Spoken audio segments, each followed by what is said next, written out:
भगवान श्री कृष्ण कहते हैं कि इसी श्रावण मास का जिक्र करते हैं कि श्रावण मास का जो एकादशी आता है, जो कृष्ण पक्ष में पड़ता है, इसे कामिका एकादशी कहते हैं और इसका व्रत करना चाहिए।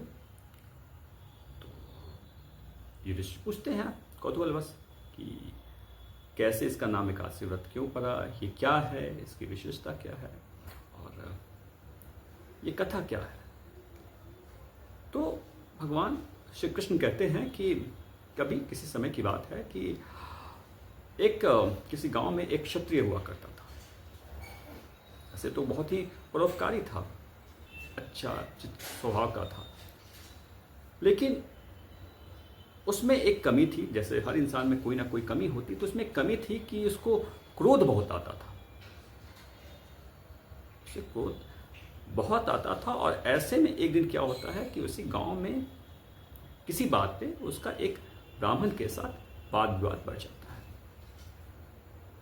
वाद विवाद इतना ज़्यादा बढ़ जाता है कि वो जो क्षत्रिय है वो स्वभाव से क्रोध उसमें था ही, तो उससे उस ब्राह्मण की हत्या हो जाती है।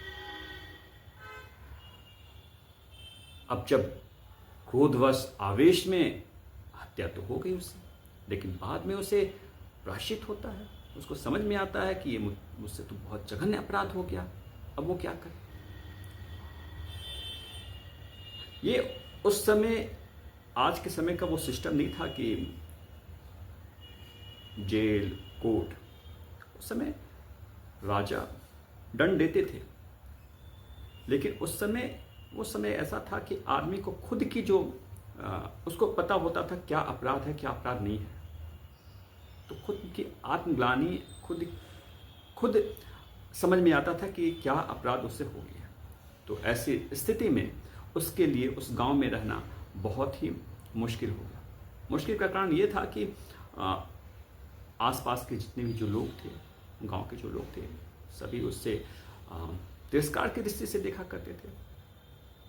उसका मन बहुत विचलित होता था और फिर वो बहुत ही उपेक्षाओं के साथ जो उसे गांव की तरफ से जो मिली थी, वो एक वन को चला जाता है, जंगल में चला जाता है। पहले ऐसे ही होता था, जब कुछ नहीं समझ में आता था, जब तकलीफ होती थी तो आमतौर पर लोग वन को चले जाते थे तपस्या करने के लिए। ऋषि महर्षि सभी जाते थे। तो वो क्षत्रिय भी चला जाता है। जब वो क्षत्रिय वहां चला जाता है, तपस्या कर रहा होता है, कितना भी तपस्या कर रहा होता है, लेकिन उसके अंदर से वो आत्मग्लानि खत्म नहीं हो रही होती है। उससे निरंतर इस बात पे हमेशा उसे पीड़ा हो रही थी कि मुझसे कैसे हो गई ये हत्या करना। तो किसी का भी बहुत ही जघन्य अपराध है। चूंकि वो व्यक्ति अच्छा था, अगर एक बुरा व्यक्ति होता है तो शायद उसके लिए ये उतना कष्टदायी नहीं होता ये सोच, लेकिन चूंकि ये व्यक्ति परोपकार था, ये व्यक्ति अच्छा था, कर्मठ था, अच्छी सोच का था, तो जब अच्छे व्यक्ति से कोई गलती होती है तो उसके अंदर, चूंकि उसका चित्त अच्छा है, तो आत्मग्लानि जरूर होती है। तो वैसा ही इस क्षत्रिय के साथ हो रहा था। कितना भी तपस्या कर रहा है, कितनी भी, लेकिन उसके अंदर से वो बात खत्म नहीं हो रही है। और फिर कहते हैं ना कि जब आप सचमुच बहुत दिल से तपस्या करते हैं तो भगवान रास्ता निकालते हैं, और आप जो मार्ग ढूंढ रहे होते हैं, जिस परेशानियों से गुजर रहे होते हैं, तो ईश्वर निवारण करते हैं। तो ऐसे ही में एक ऋषि कहीं से घूमते चलते पहुंच जाते हैं उस वन में। जब वो वन में आते हैं तो देखते हैं कि एक व्यक्ति जो है वो निरंतर तपस्या किए जा रहा है। बाल लंबे हो गए हैं, दाढ़ी लंबी हो गई है, शरीर गल रहा है, लेकिन एक लगातार ये तपस्या कर रहा है। तो फिर उसके पास जाते हैं, पूछते हैं, बैठते हैं, वो तपस्या में लीन रहता है। जब बीच में तपस्या में थोड़ी देर के लिए जब ध्यान टूटता है तो ऋषि से पूछते हैं कि वत्स, तुम कौन हो और यहाँ किस प्रयोजन से हो और किसकी तपस्या कर रहे हो? क्षत्रिय जब उस महात्मा को, ऋषि को देखता है तो वो तो पहले से आत्मग्लानि से भरा हुआ था। आंखों से आंसू निकल पड़ते हैं और कहता है कि महात्मन, मैं गांव में रहता था, मैंने कभी कोई अपराध नहीं किए, लेकिन ना जाने कैसे क्रोधवश मुझसे एक गलती हो गई। मुझसे किसी ब्राह्मण की हत्या हो गई।